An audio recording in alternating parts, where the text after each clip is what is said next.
Hi, this is Mark from Switch to PC.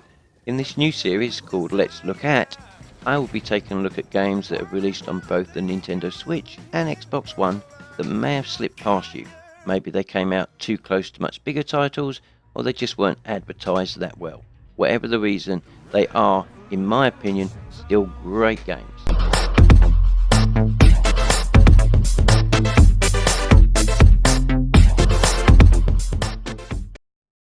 Have you ever wanted to ride a jet ski at breakneck speeds whilst riding the crest of huge waves?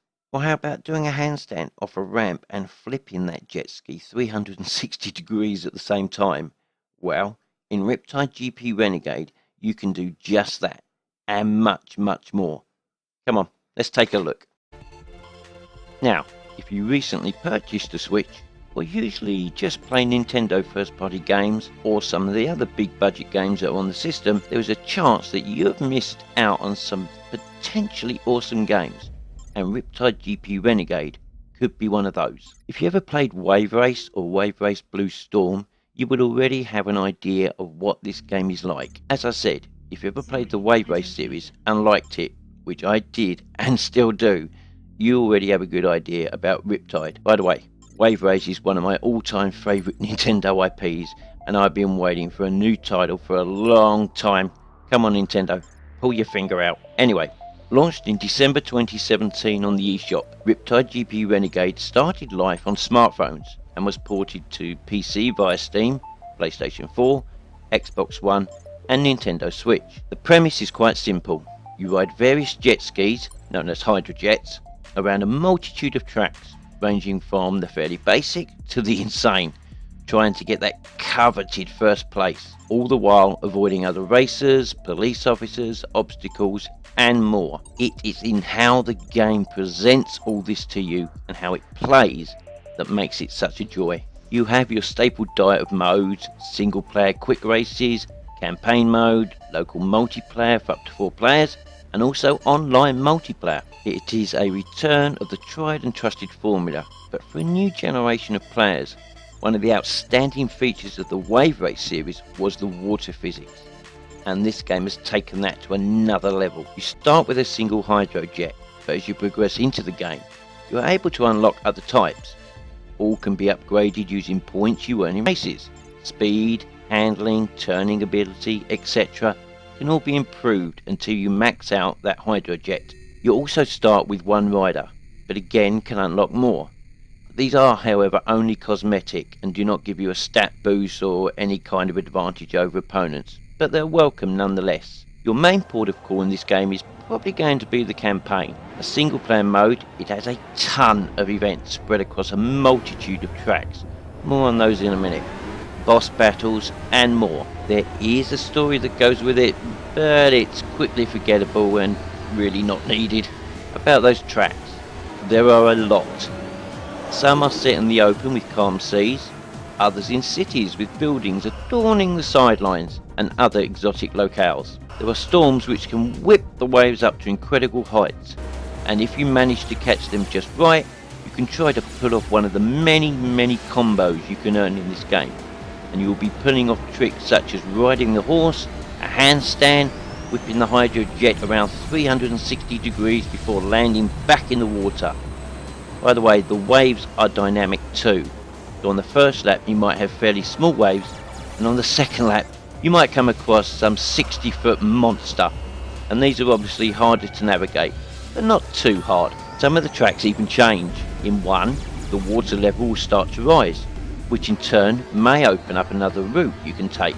In another, ramps will open up that might not have been there on the first lap, which gives you the opportunity for more tricks, which in turn, if done well, gives you more speed. There are a lot of tricks you can open up too, and they are all performed by moving both analog sticks in various ways, and depending on how well you do, you either get that lovely speed boost, or you could end up falling off and watching the other racers speed past you. The other modes in the game are welcome additions. There is Quick Race, which as the name implies gets you into a single race very quickly. Local multiplayer is very welcome, and I wish more games would have this, especially on Nintendo Switch, which comes with 2 controllers out of the box, and you also have the online multiplayer. Now, as of the time of this video going up, online is pretty sparse when it comes to finding other players, which is a real shame as it performs just as well as offline. If you have friends, however, who have the game or are thinking of purchasing it, you could always play with those friends online, which certainly adds that level of "I'm gonna whoop your backside." Well, it does for me anyway. When it comes to looks and performance, you won't be disappointed.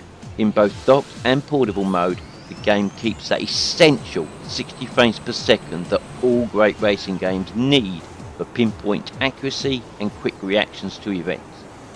In docked, the game runs at a native 1080p, and in portable, it runs at the Switch's native 720p. All fine and dandy there then. The music in the game is very fast-paced, almost futuristic in style. Lots of beats and sudden bass drops, but certainly fits the game well.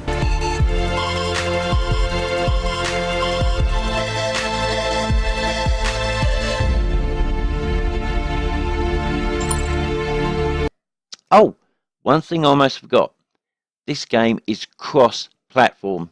Yes, you heard me right.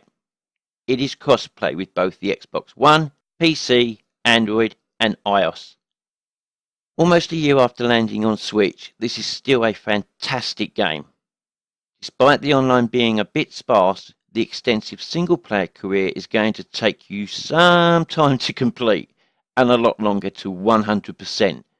Add the local multiplayer and you have a game perfect for those interested in fast racing games, or like me, needing that wave race type fix.